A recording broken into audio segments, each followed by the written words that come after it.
मेरे प्यारे दर्शकों को दीपक चौरसिया का नमस्कार। एक बार फिर हाजिर हूं न्यूज नेशन पर आपके सबसे पसंदीदा डिबेट शो देश की बहस के साथ। अटक से लेकर कटक और कश्मीर से लेकर कन्याकुमारी तक देश में जो सबसे बड़ा मुद्दा होता है उसमें हम आपकी राय जानकर चुनते हैं देश की बहस का मुद्दा। बहस की दशा और दिशा भी आपके माध्यम से तय होती है। यही नहीं, शो में आप और हमारे एक्सपर्ट पैनल मंच को साझा करते हैं और देश में हो रही सबसे बड़ी हलचल पर बेबाकी से अपनी बात रखते हैं। तो आइए शुरू करते हैं देश की बहस हमारे मेहमानों और माननीय जनता के साथ। आज आपने देश की बहस का जो मुद्दा तय किया है वो है बिहार चुनाव, जीते तो नेता, हारे तो ईवीएम जिम्मेदार। इसे 92% लोगों ने वोट देकर देश की बहस का मुद्दा बनाना चाहा है। बिहार विधानसभा चुनाव में वोटों की गिनती अभी जारी है। चुनाव आयोग के मुताबिक देर रात तक चुनाव नतीजे आ सकते हैं, मगर रुझानों में एनडीए गठबंधन आगे है और नीतीश कुमार ही सीएम होंगे, ये बीजेपी के नेता बार बार कह रहे हैं। नीतीश कुमार के घर बैठकों का दौर शुरू हो चुका है। हालांकि चिराग पासवान ने जेडीयू के लिए मुश्किलें खड़ा करने का काम किया है। आपको बता दें कि बिहार के साथ 11 राज्यों में 59 सीटों पर विधानसभा उपचुनाव के नतीजे आए, जिसमें यूपी, एमपी, गुजरात, मणिपुर जैसे राज्यों में बीजेपी की प्रचंड जीत हुई है। इस जीत को मोदी मैजिक से भी जोड़कर देखा जा रहा है, मगर नतीजों के साथ ही ईवीएम को एक बार फिर कटघरे में खड़ा करने की कोशिश शुरू हो गई है। विपक्ष के कई नेताओं ने हार का ठीकरा ईवीएम के सर फोड़ दिया। फिलहाल वोटों की गिनती अभी भी जारी है। एक बार फिर से मैं आपको अभी की अपडेट देता हूं। अभी 243 में से 243 सीटों के रुझान सामने हैं। एक बार फिर बीजेपी गठबंधन ने, एनडीए ने निर्णायक बढ़त बना ली है। 122 का मैजिक फिगर है और इस वक्त एनडीए का गठबंधन 126 सीटों पर आगे चल रहा है। आरजेडी, जिसने अंतिम समय पर अच्छी फाइट देने की कोशिश की, लेकिन आरजेडी का गठबंधन यानी महागठबंधन 110 सीटों पर आगे है। लोक जनशक्ति पार्टी 0 सीटें, लेकिन 8 सीटों पर जेडीयू का बहुत बड़ा नुकसान करके गई है। अगर ये 8 सीटें जेडीयू जीत जाती है एलजेपी के साथ मिलकर, तो भारतीय जनता पार्टी का फिगर जो है वो लगभग 140-145 पर पहुंच जाता। अदर्स के खाते में 7 है, जिसमें से 1 सीट एआईएमआईएम ने जीत ली है और 4 सीटों पर असदुद्दीन ओवैसी की पार्टी आगे चल रही है। तो इसी पर जुड़ा हमारा आज का सवाल है, बिहार चुनाव के नतीजे मोदी मैजिक की जीत है। मोदी मैजिक हम इसलिए कह रहे हैं क्योंकि उपचुनाव में भी प्रचंड सफलता मिली है। 15 साल की एंटी इनकम्बेंसी को मोदी मैजिक ने पीछे किया, इसीलिए एनडीए जीतती हुई नजर आ रही है। आप देख सकते हैं तस्वीरें आ रही है सीधे भारतीय जनता पार्टी के दफ्तर से, भारतीय जनता पार्टी के हेडक्वार्टर से, और इस वक्त वहां पर जश्न का माहौल है। जश्न इसलिए क्योंकि 15 साल बाद एक बार फिर से सत्ता में आ रही है एनडीए। बिहार के अंदर एक चुनाव ऐसा जिसमें यह कहा जा रहा था कि नीतीश कुमार के ऊपर एंटी इनकम्बेंसी प्रबल है। 126 सीटें लेकर एनडीए फिर से जीत दर्ज करते हुए दिखाई दे रहा है। आरजेडी के खाते में 110 सीटें और बहुमत से वो 12 दूर है। अब आरजेडी इसमें बकअप कर पाए या इसमें एनडीए को पीछे छोड़ पाए, इसमें फिलहाल थोड़ा संशय नजर आता है। एनजेपी 0 सीटों पर है, मगर 8 सीटों पर उसने जेडीयू को हरा दिया है। ये बहुत बड़ा परिवर्तन एलजेपी के चलते हुआ है। लेकिन बिहार चुनाव में नतीजों को लेकर आरजेडी ने गंभीर आरोप लगाए हैं। बहस की शुरुआत यहीं से करेंगे। नीतीश सरकार पर आरजेडी ने आरोप लगाए हैं। 10 सीटों की गिनती में देरी का आरोप लगाया है आरजेडी ने। आरजेडी पहले से कह रही थी कि नीतीश कुमार रिटर्निंग ऑफिसर को फोन कर रहे हैं, पक्ष में फैसला लाने के लिए अफसरों पर दबाव है, यह आरजेडी का कहना है। मनोज झा आरजेडी के नेता सामने आए थे, उन्होंने कहा था 8 बजे तक सब कुछ बदल जाएगा, लेकिन अब 8:30 बज चुकी है और अब आरजेडी नीतीश सरकार पर आरोप लगा रही है। सबसे पहले मैं अपने पूरे गेस्ट को इंट्रोड्यूस कर देता हूं। मेरे साथ कई सारे खास मेहमान जुड़ गए हैं। मेरे साथ आलोक शर्मा जी हैं, नेशनल स्पोक्स पर्सन है कांग्रेस के। मेरे साथ विनोद अग्निहोत्री जी हैं, वरिष्ठ पत्रकार मेरे साथ जुड़ गए हैं। मेरे साथ चितरंजन गगन जी हैं, स्पोक्स पर्सन है और जनरल सेक्रेटरी हैं आरजेडी के। मेरे साथ राकेश कुमार जी है, स्पोक्स पर्सन है एलजेपी के। मेरे साथ थोड़ी ही देर में डॉक्टर संबित पात्रा जुड़ गए हैं। इनफैक्ट डॉक्टर संबित पात्रा यहाँ पर आरजेडी आरोप लगा रही है कि अब धांधली कर रही है नीतीश कुमार की सरकार। सर, ये खिसियानी बिल्ली खंबा नोचे या सीरियस कंप्लेन है? अगर सीरियस कंप्लेन है तो आप ट्वीट क्यों कर रहे हैं? इलेक्शन कमीशन पर जाइए और शिकायत करिए। गगन जी, आपसे सवाल है ये। देखिए दीपक जी, गगन जी से सवाल है क्योंकि आरजेडी की कंप्लेन है। संबित जी, चितरंजन जी, मेरी आवाज आ रही है आपको? आरजेडी ट्विटर पर क्यों कंप्लेन कर रही है, इलेक्शन कमीशन को क्यों नहीं? इलेक्शन कमीशन को भी कंप्लेन किया जाएगा, वहां पर रिटर्निंग अफसर को कंप्लेन किया गया है, लेकिन सीएम हाउस में बैठकर भूपेंद्र यादव, सुशील मोदी और नीतीश जी वहां से रिटर्निंग अफसर पर दबाव ठीक है, एक मिनट चितरंजन जी आपको रोकूंगा क्योंकि मनोज झा जी अभी कुछ नई बात कह रहे हैं। सीधे चलते हैं आरजेडी में तेजस्वी यादव के घर, जहां पर मनोज झा इस वक्त हैं। जैसे परिहार में नतीजा देखिए कैसे दिया जा रहा है। भोरे माले जीत चुका था, अब उसको फिर से वहां रिकाउंटिंग करवाई जा रही है। हिलसा में रिटर्निंग ऑफिसर ने कहा था कि आप सर्टिफिकेट लीजिए, अब कह रहे हैं कि आप 17 वोट से पीछे हैं। इस तरह की चीजें यहाँ मुख्यमंत्री, मैं तो चाहूंगा कि आप सब लोग कैमरा लेकर मुख्यमंत्री कार्यालय में जाइए और देखिए उन चेहरों को, वो बैठ के वहाँ कौन सा कुकृत्य करने की कोशिश कर रहे हैं, क्योंकि चुनाव संविधान के दायरे में चलता है। अगर आप उसका चीरहरण करने की कोशिश कर रहे हैं, 17 वोट से किसी को जितवा रहे हैं 40 वोट से, तो ये साफ तौर पर बिहार इसे स्वीकार नहीं करेगा। आप जनमत पे कुठाराघात मत करिए। और ये मैं तमाम लोगों से आग्रह करता हूँ, आप तमाम जो साथी हैं, एक बार देखिए कि वहाँ कौन कौन से चेहरे बैठे हुए हैं, कौन निर्देश दे रहा है, किन किन को निर्देश दिया जा रहा है। हम चुनाव आयोग को भी अभी लिखने जा रहे हैं, क्योंकि स्थिति स्पष्ट है। लो मार्जिन के जहाँ जहाँ हैं वहाँ ये दबाव बना रहे हैं डीएम को। जहाँ हमको सर्टिफिकेट के लिए बिठा के रखा गया था, वहाँ कह रहे हैं कि रिकाउंटिंग होगी। जहाँ हम रिकाउंटिंग चाहते हैं, वहाँ रिकाउंटिंग अलाउ नहीं की जा रही है। तो ये कौन सा निजाम कर रहा है? मैंने पहले भी कहा कि नीतीश जी आपकी विदाई तो तय है, लेकिन आप और कितना कलंक लेके जाएंगे, इसका फैसला आपको करना है। बिहार की जनता ने तो फैसला दे दिया, सरकार हम बना रहे हैं। प्रशासन पर क्या ये सवाल है आपका कि ये प्रशासन से ज्यादा शासन पे सवाल है, जो जाते जाते भी उस कमरे में बैठ के एक अन्य मार्ग से कौन कौन लोग वहाँ बैठे हुए आप सब जानते हैं। बड़े बड़े नाम हैं और बड़े बड़े अधिकारी हैं। तो मनोज झा आरोप लगा रहे हैं कि रिगिंग हो रही है अब इलेक्शन की। इसको कहते हैं चितरंजन जी खिसियानी बिल्ली खंबा नोचे। कहीं ये उस तरह की मनोदशा तो नहीं है, क्योंकि यहाँ पर अब जीत साफ साफ दिखाई दे रही है एनडीए की। नहीं देखिए, जहां पर हम कर रहे हैं रिकाउंटिंग के लिए, वहां पर रिकाउंटिंग नहीं हो रहा है, वहां पर जो है सो सर्टिफिकेट बनाया जा रहा है। और जहां पर हम लीड कर रहे हैं, वहां पर कम मार्जिन वोट से वहां पर रिकाउंटिंग के लिए आदेश दे रहे हैं। तो यह जो है दबाव बनाकर लोकतंत्र की हत्या की जा रही है। और हारी हुई बाजी को किसी तरह से जनमत के खिलाफ जाकर नीतीश कुमार दबाव बनाकर रिटर्निंग अफसर पर चीफ सेक्रेटरी के माध्यम से दबाव बनाकर रिजल्ट को अपने पक्ष में करवाना चाहते।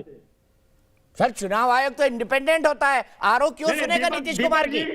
नहीं दीपक जी, चुनाव आयोग के यहाँ जा रहे हैं, लेकिन रिटर्निंग अफसर तो नीतीश कुमार का बैठाया हुआ आदमी है। रिटर्निंग अफसर जब सर्टिफिकेट दे देगा, उसके बाद जो है सो आप जाइए कोर्ट के चक्कर काटिए।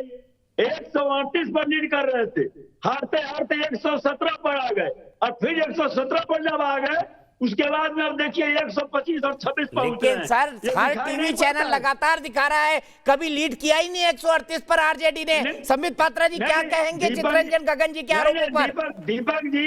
दीपक जी 138 पर लीड कर रहे थे। सर 138 का फिगर किसी भी टीवी चैनल पर 138 का फिगर आरजेडी गठबंधन यानी महागठबंधन के लिए कभी नहीं आया। आप कभी भी 116 118 से आगे नहीं बढ़े हैं। दीपक जी मैं बात दूसरा कर रहा हूं। एनडीए को दिखाया गया 138 पर लीडिंग, कमते हुआ आ गए 117 पर, और फिर 117 से बढ़ाते 125 और 26 पहुंचाए रहे हैं। जो हार उसको पुनः रिकाउंट किसी बहाने थोड़ा बुरा मार्जिन करके उसको जो है सो विजय घोषित कर। सर अगर इतना खेल खराब कर रहे होते तो मनोज झा जी बाहर आकर बाइट नहीं देते, पहले इलेक्शन कमीशन को कंप्लेन करते। क्या कहेंगे संबित पात्रा जी? फिर उसके बाद भानु प्रताप के पास जाऊंगा पूर्णिया में, उनसे जानूंगा कि उनको क्या लगता है। लेकिन संबित पात्रा जी मनोज झा के आरोपों पर क्या कहेंगे? और चितरंजन जी कह रहे हैं कि भाई आप तो रिग कर रहे हैं। देखिए दीपक जी, आज सुबह से मैंने एक शब्द का बहुत प्रयोग किया है, संयम संयम संयम। मैंने कहा ये चुनाव जिस प्रकार से नेक टू नेक चल रहा है, बहुत संयम रखने की आवश्यकता है। किसी भी करवट चुनाव जा सकता था, मगर अब जब दो प्रकार के आरोप लगाए गए, पहले तो कांग्रेस निकली बाहर और कांग्रेस ने कहा कि अगर सूर्य चांद के ऊपर जो सैटेलाइट चल रहे हैं उन सैटेलाइट को कंट्रोल किया जा सकता है तो ईवीएम मशीन को भी कंट्रोल किया जा सकता है। ब्लूटूथ लगाकर ईवीएम मशीन को हैक किया गया है। और अब यहाँ आरजेडी आरोप लगा रही है कि रिटर्निंग ऑफिसर को नीतीश कुमार ने बैठाया है। आप बताइए, ये रिटर्निंग ऑफिसर को नीतीश कुमार बैठाते हैं कि रिटर्निंग ऑफिसर को इलेक्शन कमीशन बैठाती है? और अगर सीरियसली कोई मामला होता तो आपको क्या लगता है, अभी खुद तेजस्वी जाके कंप्लेंट कर रहे होते इलेक्शन कमीशन में, यहाँ बाइट नहीं दे रहे होते मनोज झा जी। तो स्वाभाविक है कहीं ना कहीं जिस प्रकार का एक खिसियाहट, जिस प्रकार की एक बौखलाहट अभी तमाम आरजेडी के और कांग्रेस के नेताओं में दिख रहा है, अब मैं स्पष्टतः कह सकता हूं कि बीजेपी और जेडीयू की जो हमारी जो गठबंधन है एनडीए की सरकार अब लगभग बनने जा रही है। अब ये जो फिगर्स आप देख रहे हैं, ये फिगर्स अब स्टेबिलाईज हो गए हैं, ऐसा मुझे लग रहा है। ठीक है, फिगर स्टेबलाइज हो गए हैं। अभी भी गठबंधन जो है 125 सीटों पर आ गए, एनडीए का महागठबंधन 111 सीटों पर, अदर्स के खाते में 7 सीट, जहां एआईएमआईएम ने काफी खेल बिगाड़ा है आरजेडी गठबंधन का। अगर ये कहे तो गलत नहीं होगा। भानु प्रताप के पास पूर्णिया चलते हैं। भानु प्रताप, क्या लगता है आपको वर्डिक्ट के बारे में? आरजेडी कह रहा है रिगिंग हो रही है, आपको क्या लगता है? क्या आपको लगता है कि नीतीश कुमार जी का मुख्यमंत्री बनना फिर से एक बार तय था? आपका क्या आकलन था इन चुनाव के बारे में भानु प्रताप जी? ऐसा लग रहा है कि नीतीश कुमार जी दोबारा से सत्ता पे आते हुए दिखाई दे रहे हैं। सुबह से जो उतार चढ़ाव हो रहा है और उसके बाद लगातार जिस तरीके से घटनाएं घट रही है, उसे तो यही लगता है कि एक बार फिर से नीतीश कुमार की सरकार बन गई। बिहार के लिए अच्छा है, कैसे देखते हैं आप इसको भानु प्रताप जी? बिल्कुल बिहार के लिए अच्छा है, बहुत ही अच्छा है। बिहार के लिए अच्छा है, भानु प्रताप जी का मानना है। सीधे चलता हूं आलोक शर्मा जी के पास, कांग्रेस के राष्ट्रीय प्रवक्ता हमारे साथ जुड़े हुए हैं। आलोक शर्मा जी, कई सारी विधानसभा में उपचुनाव भी हुआ है, बिहार के अंदर एनडीए जीतता हुआ दिखाई दे रहा है। उपचुनाव में शिवराज सिंह चौहान की सरकार बच गई, उत्तर प्रदेश में थंपिंग मेजोरिटी के साथ जीत, मणिपुर में जीत, गुजरात में जीत। क्या आपको लगता है, आप लगातार प्रधानमंत्री पर जो आरोप लगा रहे थे कि कोविड का मैनेजमेंट ठीक नहीं हुआ है, लॉकडाउन गलत लगा है, उसके बाद मैनेजमेंट गलत हुआ है, वेंटिलेटर्स नहीं आए हैं, आपको नहीं लगता आपका जो नैरेटिव था पूरी तरह से फेल हो गया है, कम से कम अभी तक के परिणामों को देखने के बाद? देखिए, जहां तक दीपक जी बाई इलेक्शंस की बात है तो स्वाभाविक है कि चाहे वो मध्य प्रदेश हो, चाहे उत्तर प्रदेश हो, चाहे गुजरात हो, चाहे मणिपुर हो, जहां पर जिसकी सरकार होती है वहां पर कहीं ना कहीं झुकाव रहता है। ऐसा मत बोलिए आलोक जी, गोरखपुर और केशव प्रसाद मौर्य जी की लोकसभा मुझे बताइए, जीते थे। नहीं, मुझे बताइए कि आप जीते थे योगी जी के सरकार में होते हुए भी। योगी जी की कॉन्स्टिट्यूएंसी और केशव मौर्य जी की कॉन्स्टिट्यूएंसी आप जीते थे योगी जी के सरकार में होने के बावजूद, तो आप एक ब्लैंकेट स्टेटमेंट तो नहीं दे सकते। मैं समझता हूं एक दो अपवाद हो सकते हैं। मैंने कहा नॉर्मली झुकाव रहता है, और आप इतिहास देखेंगे तो दीपक जी, आप बहुत वरिष्ठ पत्रकार हैं, ऐसा ही रहा है। जहां तक बात कोरोना की है तो कोरोना में 1 करोड़ जब पेशेंट हो गए और आज भी दिल्ली की जो हालत है, तो मुझे लगता है उसके बाद कुछ कहने को बचता नहीं है। जो जीडीपी का जो हालत हुआ है और जिस तरह से बेरोजगारी बढ़ी है, आज का वो विषय नहीं है, लेकिन देश की जनता सब समझती है। जहां तक बात आज की है तो पूरी तरह से आज जिस तरह से विलंब किया जा रहा है रिजल्ट में जानबूझकर, पोस्टल बैलेट को काउंटिंग होने से रोका गया है, कहीं ना कहीं इस दाल में पूरी तरह से काला नजर आ रहा है। अभी भी आप देखिए कि लगभग 75 लाख के करीब वोटों की गिनती बाकी है, और उसके बावजूद भी ये जीत गए हैं, वो नहीं जीते हैं। और वहाँ पर उनको, आप बक्सर का एक एग्जाम्पल ले लीजिए, एक कैंडिडेट कांग्रेस के जीत गए, उसके बाद वहाँ पर दिखाया गया कि बीजेपी लीड कर रही है। और पोस्टल बैलेट का खेल बीजेपी गुजरात में भी करती रही है। गुजरात के एजुकेशन मिनिस्टर हैं भूपेंद्र चुडासमा, 2 बार हाई कोर्ट हरा चुकी है उनको पोस्टल बैलेट के मामले में, लेकिन आज भी मंत्री हैं, सुप्रीम कोर्ट से स्टे लेकर बैठ गए हैं। तो मुझे लगता है कि आज इलेक्शन कमीशन को अपनी बिल्कुल ट्रांसपेरेंसी के साथ अपनी जो विश्वसनीयता है उसको बरकरार रखने का एक अच्छा मौका है। और जहां तक रिटर्निंग ऑफिसर की बात है, स्वाभाविक है कि इलेक्शन कमीशन पूरी तरह से उनको रिक्रूट करता है या उनको अपॉइंट करता है, नॉमिनेट करता है, लेकिन वो हैं सब मुख्यमंत्री के ही अधिकारी, वहां के उस प्रशासन के अधिकारी होते हैं, उन्हीं में से लोग लगते हैं। तो कहीं ना कहीं उसमें भी खेल हो रहा है। और इलेक्शन कमीशन पिछले 5-6 वर्षों से आप देखिए किस तरह से बीजेपी के इशारे पर काम करता है। जब कर्नाटक चुनाव की डेट बीजेपी पहले अनाउंस कर देती है इलेक्शन कमीशन से, छत्तीसगढ़ में जितवाया, राजस्थान में जितवाया, कर्नाटक में आप आगे निकले, आप हरियाणा के अंदर अच्छा प्रदर्शन करे, झारखंड के आप चुनाव जीते, जब आप जीतते हैं तो अच्छा मुझे लगता है मीठा मीठा गप गप कड़वा कड़वा तू हर बार ये तो नहीं चलेगा ना आलोक भाई। ऐसा नहीं, देखिए मुझे मैंने आपको 8 चुनाव की बातें बताई जहां आप जिस दिन जीते। 3 राज्यों के हम चुनाव जीते उस दिन भी नहीं मैं बताता हूं, एक मिनट, जिस दिन 3 राज्यों के चुनाव हम जीते और प्रेस कॉन्फ्रेंस राहुल गांधी जी ने एआईसीसी के अंदर की, उस दिन भी एक पत्रकार महोदय ने सवाल पूछा ईवीएम के बारे में।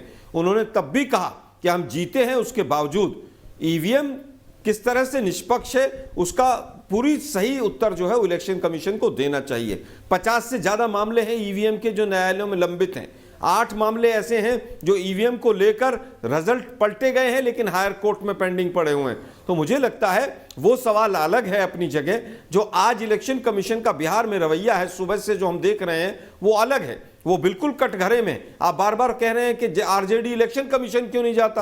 अरे इलेक्शन कमीशन तो भाई पूरी तरह से जिस तरह से नजर आ रहा है, तमाम फैसले उसके आ रहे हैं, वो पूरी तरह से बीजेपी के इशारे पर काम कर रहा है। ऐसा जनता को भी प्रतीत हो रहा है और हमें भी प्रतीत आपको हो ये रहा है। बात कहना चाहूंगा, भारत का लोकतंत्र बहुत महान है। कभी आप जीतते हैं, कभी ये जीतते हैं। कम से कम लोकतंत्र पे तो मत डाउट खड़ा करें। मतलब अगर आप इलेक्शन कमीशन पर सवाल उठाते हैं तो देखिए मैंने लोकतंत्र पे डाउट नहीं खड़ा किया है। देखिए मुझे लगता है सुप्रीम कोर्ट के फैसलों पर भी सवाल उठते हैं और सुप्रीम कोर्ट के सारे फैसले भी ठीक नहीं होते हैं, तो क्या लोकतंत्र कमजोर हो जाएगा उससे? चलिए संबित पात्रा जी क्या कहेंगे? आलोक जी कई सारे तर्क एक साथ लेकर आए हैं और मामला फिर जाके घूम फिर के ईवीएम पर टिक गया है। हालांकि सुप्रीम कोर्ट ने क्लैरिफाई कर दिया था ईवीएम के मसले पर कि आप एक टेस्ट करें, सबके सामने टेस्ट करें, उसके बाद ईवीएम ओके है। और ईवीएम कोई और नहीं लाए, खुद माननीय राजीव गांधी जी लाए थे। देखिए दीपक जी, इनका यही रोना है। अभी इन्होंने कहा, कांग्रेस के प्रवक्ता ने, कि जनता सब जानती है, जनता भी जानती है और ऊब भी गई है। ये सुप्रीम कोर्ट खराब है, इलेक्शन कमीशन की कोई क्रेडिबिलिटी नहीं है, ईवीएम खराब है। अब मैं आपको बता देता हूं, बुरा मत मानिएगा दीपक जी, नेता खराब है, नेता की क्रेडिबिलिटी नहीं है, नेता परफॉर्म नहीं कर पा रहा है इनका। अब देखिए साइकिल को छुआ था, साइकिल पंचर पड़ा हुआ है अभी तक। अब अखिलेश जी ने कहा मैं साइकिल में नहीं बैठाऊंगा। हाथी को स्पर्श किया था, मायावती जी ने कहा दोनों को भगाओ, दोनों के साथ में कोई गठबंधन नहीं रखूंगी। और यहां आके अभी तेजस्वी जी का लालटेन बंद होगा। आप देखिएगा, मैं आज प्रेडिक्शन कर रहा हूं, जल्दी ही तेजस्वी जी एक प्रेस कॉन्फ्रेंस करेंगे कि हमारा आप कांग्रेस के साथ कोई गठबंधन भविष्य में नहीं होने वाला है, लालटेन बुझ गया है। ऐसे में आप बताइए, अभी सुप्रीम कोर्ट तक को नहीं छोड़ा गया। इलेक्शन कमीशन पूरे विश्व का, एक अमेरिका में भी चुनाव हुआ, वहां पर भी जिस प्रकार के मैंने देखे कि लोग एक्सेप्ट नहीं कर पा रहे हैं चुनाव के नतीजों को। हिंदुस्तान के इतिहास में आज तक आप किसी से भी पूछ लीजिए, ये जो परिपक्वता है, चुनाव के नतीजा कुछ भी आता हो हम एक्सेप्ट करते हैं। हमारे देश की क्रेडिबिलिटी को सवाल लगाना, यहाँ पर इलेक्शन कमीशन पर गाली देना, ईवीएम मशीन को गाली देना और ये कहना कि रिटर्निंग ऑफिसर बिके हुए हैं, आप बताइए हम कहाँ जा रहे हैं? और अभी अगर रिजल्ट पलट जाएगा सब बल्ले बल्ले हो जाएगा। अभी अगर 1 घंटे के अंदर रिजल्ट पलट जाएगा तो सब बढ़िया हो जाएगा। यही इलेक्शन कमीशन बहुत बढ़िया हो जाएगी, यही सुप्रीम कोर्ट सबसे बेस्ट हो जाएगी। कमाल के लोग हैं ये लोग। हार मानना, शालीनता से हार मानना। और ये 20 सीट भी जो कांग्रेस पार्टी को दे रही है इलेक्शन कमीशन, अरे हम ही अगर खेल करते तो 0 सीट ना देते, फिर हम काहे को 20 सीट देते इनको? कमाल की बात है ये सब। आलोक जी क्या कहेंगे? क्या आपको नहीं लगता अब आप हार के तर्क गढ़ रहे हैं? दीपक जी देखिए, मैंने नहीं कहा कि रिटर्निंग ऑफिसर बिके हुए हैं, मैंने कहा कि वो अधिकारी राज्य के हैं, इसमें कहीं कोई दो राय नहीं। सर चुनाव में राज्य के अधिकारी ही लगते सुप्रीम हैं। कोर्ट के 4 जजेस ने आकर क्या कहा था, मैं वही कह रहा हूं, तो मैंने इतना ही कहा, मैंने ये नहीं कहा बिके हुए हैं। मैंने कहा कि बिके हुए हैं। लगता है बीजेपी जिस तरह की शब्दावली का इस्तेमाल करती है, शायद ये खरीदने का बेचने का काम ज्यादा करते हैं, इसलिए शब्द इनके मुंह पर चढ़ गए हैं। मुझे लगता है कि आज इलेक्शन कमीशन और को अपना एक निष्पक्ष निर्णय देने के लिए, अपने आप को ट्रांसपेरेंट प्रूव करने के लिए अच्छा मौका है। जहां पर रिकाउंटिंग मांगी गई है वहां रिकाउंटिंग क्यों नहीं कराता इलेक्शन कमीशन? क्या इलेक्शन कमीशन भगवान हो गया है? वहां पर भी लोग ही काम कर रहे हैं, क्यों नहीं है वो? क्या एक कैंडिडेट अगर रिकाउंटिंग मांग रहा है तो उसका भी तो संवैधानिक अधिकार होगा। क्या वो रिकाउंटिंग होने से लोकतंत्र कमजोर हो जाएगा? लेकिन इलेक्शन कमीशन कहीं ना कहीं बीजेपी के दबाव में काम करता रहा है। सुप्रीम कोर्ट के 4 जजेस ने आके पार्क में बैठकर कह दिया कि हमारे ऊपर बहुत ज्यादा दबाव है। इसमें हमने नहीं कहा उनको कि आप ऐसा बोल दीजिए। तो आज का समय जो है वो ये है कि अभी 65-70 लाख वोटों की काउंटिंग और बाकी है और जल्द से जल्द इलेक्शन कमीशन को काउंटिंग करा के एक रिजल्ट सामने रखना चाहिए। सीएम हाउस के दबाव में नहीं आना चाहिए। सीएम हाउस के दबाव में नहीं आना चाहिए। संबित पात्रा जी, बड़ा क्लियर आरोप है कि आप इलेक्शन रिग कर रहे हैं, फिर से उस बात को दोहरा रहे हैं। आलोक शर्मा जी,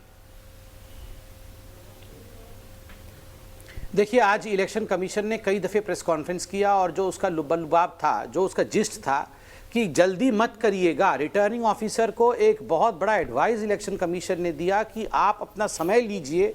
कोरोना का एसओपी है, स्टैंडर्ड ऑपरेटिंग प्रोसीजर है।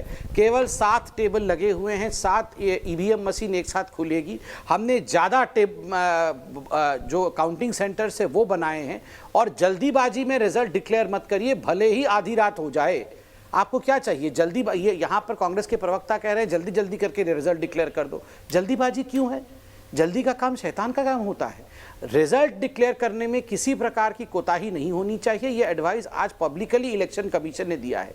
देखिए, ये जो युद्ध हो रहा है कि सुप्रीम कोर्ट के 4 जज निकल के आ गए, उन्हीं में से एक जज को इम्पीच करने के लिए कांग्रेस पार्टी ने कुचेष्टा की। इलेक्शन कमीशन बिका हुआ है। भाई साहब, ये इतने पुराने हो गए हैं ये आर्ग्यूमेंट, इसके ऊपर मुझे समय खर्च करना भी बेवजह लगता है। यहाँ इतने बड़े बड़े पत्रकार बैठे हुए हैं आपके चैनल पे, आप उनसे पूछिए, वो बताएंगे आपको कि वो एडवाइस करेंगे उल्टा कांग्रेस पार्टी को। विनोद जी बैठे हुए हैं, हम सबके अभिभावक हैं, बड़े हैं, आप विनोद जी से पूछिए। बिल्कुल, विनोद जी इसी सवाल को लेकर मैं विनोद भाई के पास जाता हूं। विनोद भाई, कोई आर्गुमेंट में दम लग रहा है इस वक्त आरजेडी के और कांग्रेस पार्टी के कि भाई इलेक्शन कमीशन बायपार्टीजन बिहेव कर रहा है, बीजेपी का फेवर कर रहा है, इलेक्शन रिग होने की कोशिश हो रही है, आरओ जो है दबाव के अंदर काम कर रहे हैं? क्या अब इस मामले में आपको ये आरोप सही लगते हैं या पॉलिटिकली एक आर्गुमेंट को देने के लिए लगते हैं? देखिए दीपक जी, ऐसा है कि ये आरोप जो है चुनाव में हमेशा लगते रहे हैं, पहली बार नहीं लग रहे हैं। और जहां जो लूज करने लगता है या उसको लगता है कि लूज करने की स्थिति में है तो वो आरोप लगाता है। और ये ग्राउंड पर क्या स्थिति है इसके बारे में मैं नहीं कह सकता यहाँ दिल्ली में बैठ करके, क्योंकि जहां पर रिटर्निंग अफसर कौन है और कितनी सीटों का फर्क है, बहुत माइक्रो डिटेल है। लेकिन अगर माइक्रो लेवल पे देखें तो ये आरोप जो है इलेक्शन कमीशन पर कोई नया आरोप नहीं है, पहले भी लगते रहे हैं। कांग्रेस भी लगाती रही है, बीजेपी भी अपने टाइम में लगाती रही है। और जो बार बार कह रहा हूँ, जो लूज करने लगता है वो लगाता है। 2009 का याद करिए, ईवीएम पर सबसे पहले आरोप अडवाणी जी ने लगाया था। नरसिम्हा राव ने तो किताब लिखी थी उस पर, जीवीएल नरसिम्हा राव ने। सुब्रमण्यम स्वामी सुप्रीम कोर्ट गए थे और जब कांग्रेस हारी तो कांग्रेस उस वक्त कांग्रेस डिफेंड कर रही थी ईवीएम को, क्योंकि कांग्रेस ही लाई थी। अब कांग्रेस उस तरह का आरोप लगा रही है या दूसरे दल लगा रहे हैं। दिल्ली में अरविंद केजरीवाल के विधानसभा में, दिल्ली विधानसभा में तो सौरभ भारद्वाज ने बकायदा ईवीएम का डिस्प्ले किया था, याद होगा आपको। उसके बाद अब जब दोबारा चुनाव जीत गए तो कोई ईवीएम की बात नहीं करते। तो ये तो मतलब जो है, जो चुनाव जो लूज करता है या करने की स्थिति में होता है या आसन देख रहा होता है, तो ये उसका पहला हथियार होता है। और पहले भी, और एक और बता दूं मैं आपको, माइक्रो लेवल पर गड़बड़ियां होती भी है, ये भी मैं नहीं कहूंगा। लेकिन मैं ये नहीं कहूंगा बड़े स्तर पर इलेक्शन कमीशन कोई गड़बड़ी करता हो, लेकिन माइक्रो लेवल पर छोटे अधिकारी जो है कई बार अपने जो है जो मास्टर्स होते हैं, पॉलिटिकल मास्टर्स, चाहे वो किसी पार्टी के हो, उनके कहने पर कभी कभी गड़बड़ियां करते हैं। ऐसे कई उदाहरण अतीत में आए भी हैं। बैलेट पेपर के जमाने में भी होते थे, ईवीएम के जमाने में भी होते हैं। और इसीलिए एक दबाव बनाने की राजनीति के तहत भी जो है इस तरह का तुरंत प्रेस कॉन्फ्रेंस करके कोशिश की जाती है कि जो है इस तरह का वो ना हो। तो ये बड़ा जांच का विषय है। लेकिन इन जनरल अगर आप मानेंगे तो आप ये इस बात को कहें, मैं फिर कहूंगा इस पोजीशन को, कि ईवीएम पर, चुनाव आयोग पर सवाल हमेशा जो लूज करता है वो उठाता है। ठीक है, लूज करता है वो उठाता है, जीतने वाला क्यों नहीं उठाता? इस आर्गुमेंट के लिए मैं सीधे दिलीप चौधरी जी के पास चलूंगा। जेडीयू के नेता हैं दिलीप चौधरी जी, हार रहे हैं तो चितरंजन जी आरोप लगा रहे हैं या वो अब तर्क ढूंढ रहे हैं कि हार को कैसे ढका जाए? आपको क्या लगता है?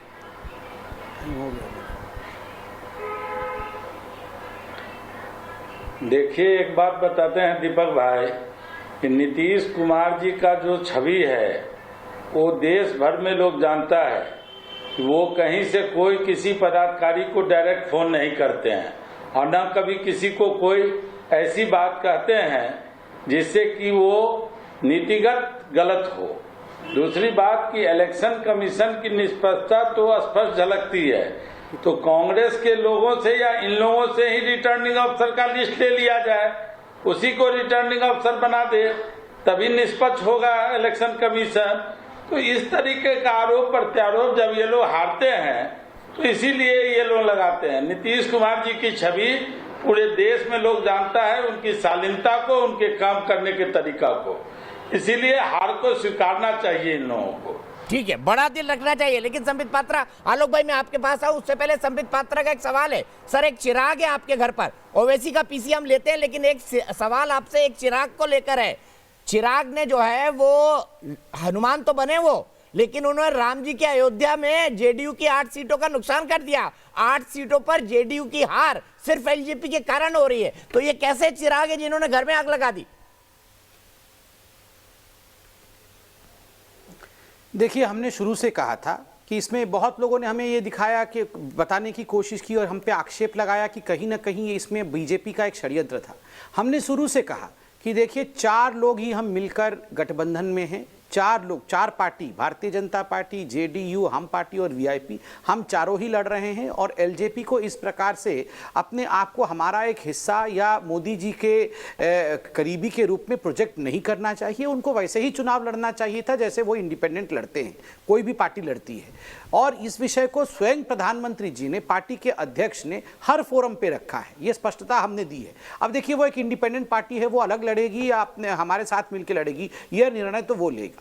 और देखिए, नरेंद्र मोदी जी ने खुद हर मंच पे नीतीश कुमार जी ही हमारे इस चुनाव के चेहरे हैं, इस विषय को लेकर आगे हम बढ़े हैं, इसलिए किसी प्रकार का संशय नहीं है। बिल्कुल सही बात है। जहां तक एलजेपी का सवाल है, कुछ नुकसान जरूर किया होगा एलजेपी ने, मगर उस नुकसान के बावजूद भी हमने बहुमत के आंकड़े को स्पर्श किया है या करते हुए अभी दिख रहे हैं। ये अपने आप में एक बहुत बड़ा अचीवमेंट है। और अगर कांग्रेस पार्टी बार बार कह रही है कि एलजेपी को हमने उकसाया था, मतलब कांग्रेस ये मान रही है कि भारतीय जनता पार्टी अगर एलजेपी हमारे साथ होती तो और बहुत बड़े मैंडेट के साथ जीतते और बहुत बड़ा वेव होता हमारे पक्ष में। तो सोच लीजिए कांग्रेस और आरजेडी कहां खड़ी होती। और इसी के साथ मैं आपसे अनुमति लेना चाहूंगा दीपक जी, क्योंकि 9 बजे का समय था, 9 बजे में किसी और ठीक है, सीधे चलता हूं। असदुद्दीन ओवैसी प्रेस कॉन्फ्रेंस कर रहे हैं, उसके बाद कन्हैया चौधरी दरभंगा से मेरे साथ जुड़े हुए हैं। असदुद्दीन ओवैसी क्या कह रहे हैं, क्योंकि यहां पर वो बड़े एलाई साबित हुए हैं भारतीय जनता पार्टी के, 5 सीटों पर आगे हैं सीमांचल में। हमने हमेशा इस बात को कहा है कि जब हमने बिहार में अपनी सियासी सफ़र का आगाज़ किया तो हम इस बात का वादा किए थे और आज भी हम ये कह रहे हैं कि हम सीमांचल से इंसाफ कराएंगे। सीमांचल की सरजमीन पर बसने वालों से पिछले 60 साल से इंसाफ नहीं हुआ। वो ना सिर्फ बिहार बल्कि पूरे भारत का सबसे पिछड़ा इलाका है। इसीलिए सीमांचल से इंसाफ की लड़ाई ये जारी रहेगी। और जो हमको सीमांचल की जनता ने हमारे उम्मीदवारों को वहाँ पर विधायक बनाया है, इंशाअल्लाह ताला हम उनके भरोसे पर पूरा उतरने की कोशिश करेंगे।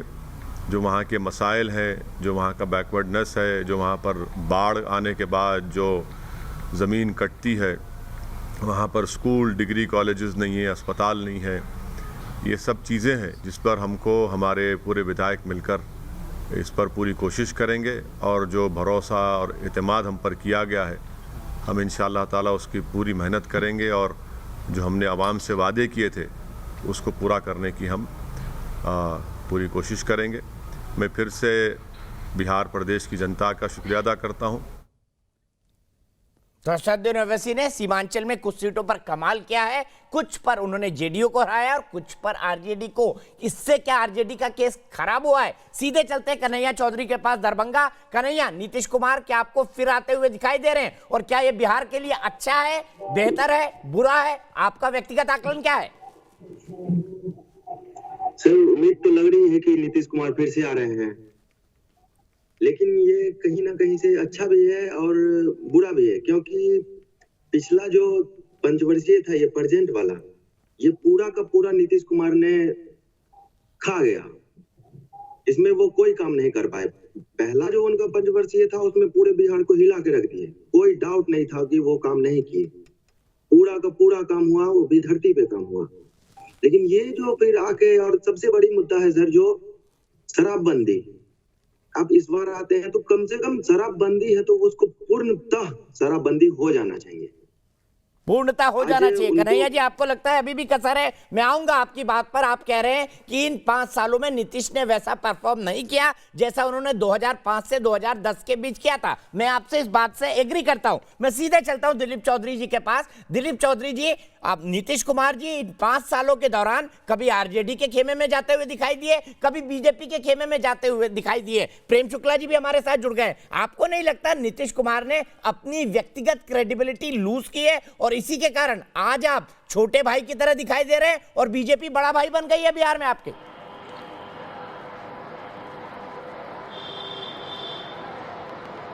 देखिए, एक बात बता देते हैं कि छोटे भाई बड़े भाई की कोई बात नहीं है।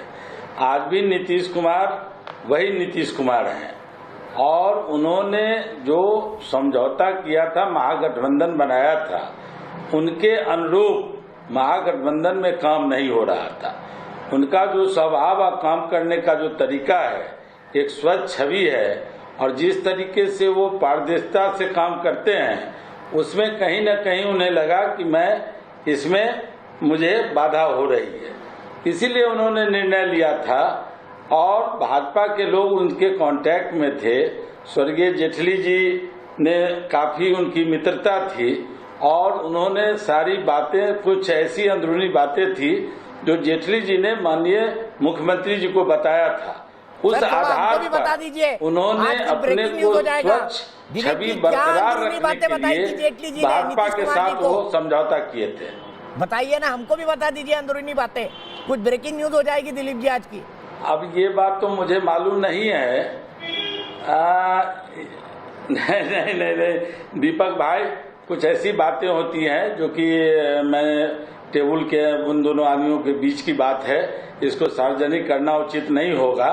और दूसरी बात है कि भाजपा से उनका पूर्व में भी तालमेल था, बीच में कुछ ऐसी बातें हुई थी जिसके कारण कुछ दूरियां हुई थी, लेकिन उनका जो मन स्वभाव जो है काम करने का इतना स्वच्छ और ईमानदारी से है कि सारे चीज की पारदर्शिता है। और रही बात विकास की, बिहार में बताइए, मुख्यमंत्री नीतीश कुमार ने तो ये भी कहा था मिट्टी में मिल जाऊंगा पर बीजेपी से अलायंस नहीं करूंगा, जो छोड़ा उन्होंने आरजेडी का साथ। और क्या इसके चलते उनकी पॉपुलैरिटी गिरी है? आप क्या मानते हैं? क्योंकि एक दर्शक हमारे कह रहे हैं कि इन 5 सालों में नीतीश ने वैसा परफॉर्म नहीं किया जैसा 2005 से 2015 तक किया था।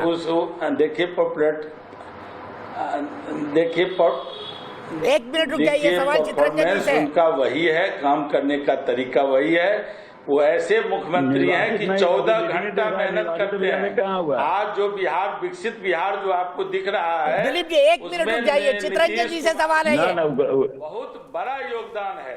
और नीतीश हम तो थे न्यूज 18 पर तब मेहनत करके हर घर को बिजली अभी देखा तक खाया हुआ सारे। चित्रंजन जी का फोन कट गया, लेकिन अब बहस में मैं आलोक शर्मा जी और प्रेम शुक्ला जी को लेकर आऊंगा। प्रेम शुक्ला जी, आप थे नहीं, आलोक जी कह रहे थे कि गड़बड़ इलेक्शन कमीशन में भी है, गड़बड़ ईवीएम में भी है, रिगिंग भी हो रही है। आप कैसे देखेंगे आलोक शर्मा जी के इन तर्कों को? भारत की संवैधानिक व्यवस्था में देखिए, जब किसी व्यक्ति में स्वयं में खोट होता है तो उसको हर कोई खोटा दिखाई देता है। आपका दृष्टि दोष हो, आपका व्यक्तित्व दोष हो, आपका कृतित्व दोष हो, तो आपको शेष विश्व में हर कोई जो है आपको दोषी दिखाई देगा। आप भारत के निर्वाचन आयोग, जिसकी जो है नज़ीर पूरे दुनिया में दी जाती है, निर्वाचन आयोग पर आपको आशंका है। सुप्रीम कोर्ट के चीफ जस्टिस ऑफ इंडिया के खिलाफ ये किस तरह से मोशन लेकर आए थे इम्पीचमेंट, वो हर किसी को पता है। दूसरे चीफ जस्टिस ऑफ इंडिया के खिलाफ क्या क्या बातें नहीं की गई।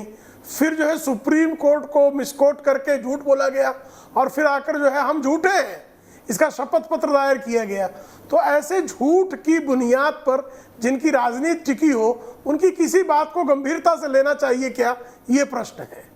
आलोक शर्मा जी, आपकी बात को गंभीरता से नहीं ले रहे। और देखिए, जश्न का माहौल तेज हो रहा है, जबरदस्त आतिशबाजी इस वक्त हो रही है, मेरे ख्याल से जनता दल यूनाइटेड या भारतीय जनता पार्टी के कार्यालय में। बताइए कहां के दृश्य है, बीजेपी कार्यालय के या जनता दल यूनाइटेड कार्यालय का? आलोक शर्मा जी। दीपक जी, अच्छा ये है दीपक जी ये देखिए सर, ये तो ओवैसी जी के घर की पार्टी है, ओवैसी जी के घर जिनको जीता हुआ एक मिनट सर, ओवैसी जी का घर ना बीजेपी ना जेडीयू 5 सीटों पर कमाल किया सीमांचल में। आलोक शर्मा जी बताइए आप क्या कह रहे हैं? जी जी, देखिए ये 119 कैंडिडेट्स की सूची है जिनको जीता हुआ कहा गया इलेक्शन की कमीशन की तरफ से महागठबंधन के, और उनको बाद में सर्टिफिकेट नहीं दिया गया। अब इसको क्या कहा जाए, उनकी वेबसाइट्स में, जो इलेक्शन कमीशन की वेबसाइट है, उस वेबसाइट के अंदर भी बहुत सी चीज़ें ऐसी आ रही हैं जो पहले डिक्लेयर की गई और बाद में नहीं हैं। ये पूरी की पूरी लिस्ट है। मैं समझता हूं कि संवेदनशील मुद्दा है।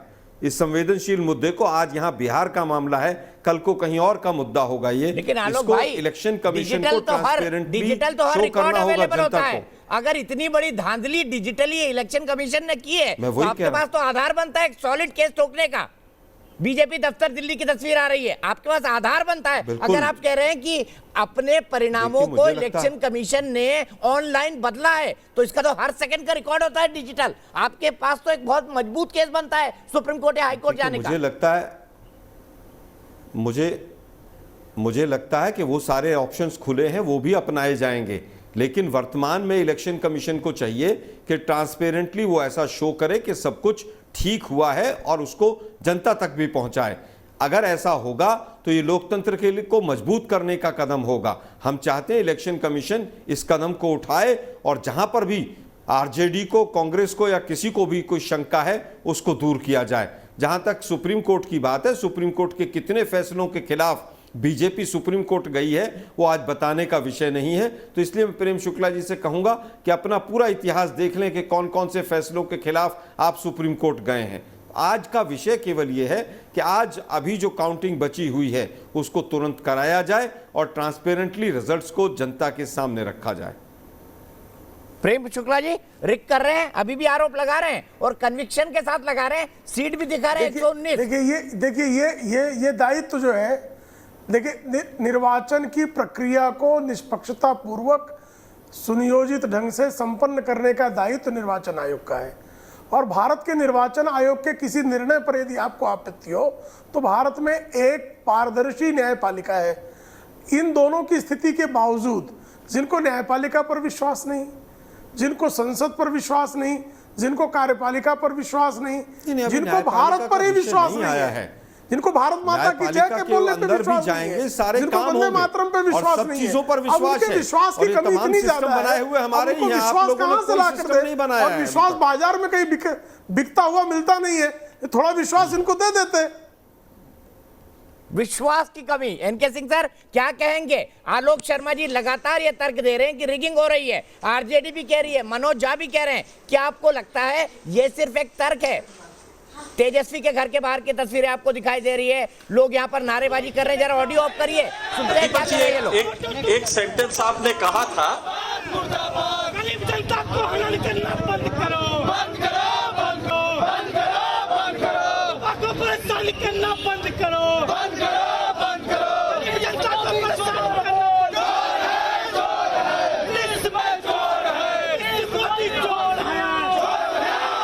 ठीक है, तो यहाँ नारे लग रहे हैं नीतीश कुमार के खिलाफ, नीतीश कुमार चोर है, चोर है। तेजस्वी यादव के घर के बाहर लोग चिल्ला रहे हैं। इनके सिंह साहब, क्या आपको लगता है कि ये फिसल गए तो हर हर गंगे वाला मामला है, या ये तर्क गढ़े जा रहे हैं एक हार को फेस सेविंग करने के लिए? आपको क्या लगता है? क्या आलोक भाई क्या आरोपों में दम है? क्या आरजेडी के आरोपों में दम है कि रिगिंग हो रही है यहाँ पर?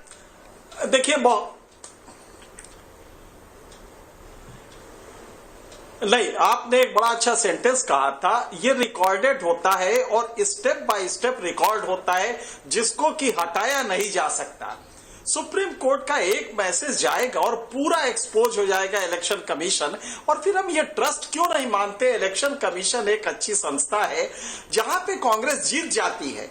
ये काम उसने राजस्थान में नहीं किया, ये काम उसने पिछले इलेक्शन में मध्य प्रदेश में नहीं किया, लेकिन बिहार में जब हारते हैं तो हमारे पर एक संस्था को धीरे से आरोप लगा देना होता है। मुझे लगता है इससे बचना चाहिए, और बहुत जल्दी है। आपके पास एक भी टेंजिबल प्रूफ नहीं है। और जहां तक देरी का सवाल है, देरी रिटर्निंग ऑफिसर जब तक वो लास्ट राउंड नहीं हो जाता है और सारी चीज से वो मुतमईन हो, तब तक वो सर्टिफिकेट नहीं दिया जाता। इसलिए मुझे नहीं लगता है कि अभी वो स्टेज है कि आप सीधे। अच्छा, आप ये एक बात बताइए क्या मैनिपुलेटर इतने मूर्ख है कि आपको 112 तक तो ले आएंगे, लेकिन आपको 4 सीटें और नहीं देंगे, 4 सीटों पे रोक देंगे। अरे उनको करना होता तो 70 पे आपको रखते, उनको 140 पे कर देते। इसलिए मुझे लगता है कि पॉलिटिकल पार्टीज को, इंस्टीट्यूशंस को डैमेज करने में इस समय इलेक्शन नीतीश कुमार के हाथ में है क्या? इलेक्शन कमीशन देख रहा है, और यही इलेक्शन कमीशन है जो मध्य प्रदेश और राजस्थान में भी रहा है, यही इलेक्शन कमीशन है जो कि छत्तीसगढ़ में भी रहा है, लेकिन तब आपने नहीं कहा। तो मुझे लगता है कि पॉलिटिकल पार्टीज, और वो भी कांग्रेस ऐसी बड़ी पार्टी को इस वाले आरोप से बचना चाहिए। आलोक शर्मा जी, बात तो उन्होंने सही कही है। अगर मैनिपुलेट करना होता तो आपको 70 पे रोक देते, आपको 113 पर भी क्यों आने देते प्रेम शुक्ला जी और उनकी पार्टी? देखिए, मुझे लगता है कि जो इस तरह का काम करता है वो सारे अपने हथकंडे अपनाकर चलता है। मैं अभी आपको एक एग्जाम्पल दे के चलता हूँ। मैं एनके सिंह साहब का बहुत सम्मान करता हूँ। सिंह साहब को याद दिलाना चाहता हूँ कि जिस दिन हम 3 राज्यों के चुनाव जीते थे, उस दिन भी हमने तमाम इलेक्शन कमीशन की कार्रवाइयों के ऊपर सवाल उठाए थे, और आज भी हम रिपीट कर रहे हैं। इसके बाद अभी मैं एक एग्जाम्पल देता हूँ। वैशाली से राजा पाकर जो हमारे कैंडिडेट थे, उनको डीएम ने डिक्लेयर किया ओपनली पब्लिक में आके कि आप जीत गए हैं, आपको बधाई हो, लेकिन अब सर्टिफिकेट नहीं दे रहे हैं उनको। अभी कभी कह रहे हैं रिकाउंटिंग होगी, कभी कह रहे हैं आप हार गए। मैं नाम भी ले रहा हूं कैंडिडेट का और सीट भी बता रहा हूं। हमारे पास इस तरह के कई एग्जाम्पल सामने आए हैं, तब हम आज नेशनल चैनल पे ये बात कह रहे हैं। मुझे लगता है कि मैं फिर अपनी बात को रिपीट करता हूं, केवल इसको इलेक्शन कमीशन को भगवान मान लेना या किसी भी निर्णय को जुडिशरी के को अंतिम स्टेप मान लेना शायद ठीक नहीं है लोकतंत्र के लिए। इलेक्शन कमीशन आए, और मैंने जो अभी एग्जांपल लिया है इसको भी क्लैरिफाई करें वो लोग। सर, अगर डीएम ने कहा होगा तो आजकल तो हर चीज की रिकॉर्डिंग होती है। आपके कैंडिडेट ने डीएम को रिकॉर्ड किया होगा ये कहते हुए। आजकल तो हर जगह कैमरे लगे होते हैं, सीसीटीवी लगे होते हैं, बाकी कैमरे लगे होते हैं, तो डीएम का वो बाइट तो रिकॉर्ड हो गया होगा ना कि उन्होंने आपके कैंडिडेट को विनर डिक्लेयर कर दिया। तो अब तो आपके पास सबूत है, सॉलिड सबूत है कि आप कोर्ट जा सकते हैं उनके खिलाफ। दीपक जी, जो डीएम होगा वो हमें इलेक्शन कमीशन के वहां के पोजीशन का वो दे देगा क्या? आपको लगता है कि जो डीएम अपने आप को फंसा लेगा क्या? हमें आप खुद कह रहे हैं उन्होंने डिक्लेयर किया, आप जीत गए, तो हर चीज की रिकॉर्डिंग होती है, हर जगह सीसीटीवी लगे हुए हैं। बिल्कुल कह रहा हूं दीपक भाई, अरे दीपक भाई, वो सीसीटीवी की रिकॉर्डिंग भी तो चाहिए। वो कौन देगा? वो डीएम दे देगा क्या? अपनी नौकरी गंवाएगा क्या वो? मुझे लगता है धैर्य से सोचने का विषय। हम सब लोग प्रबुद्ध लोग बैठे हुए हैं कि अगर इस तरह की कहीं पर कोई शिकायत आ रही है तो मीडिया के साथी भी उसको प्रोटेक्ट ना करें।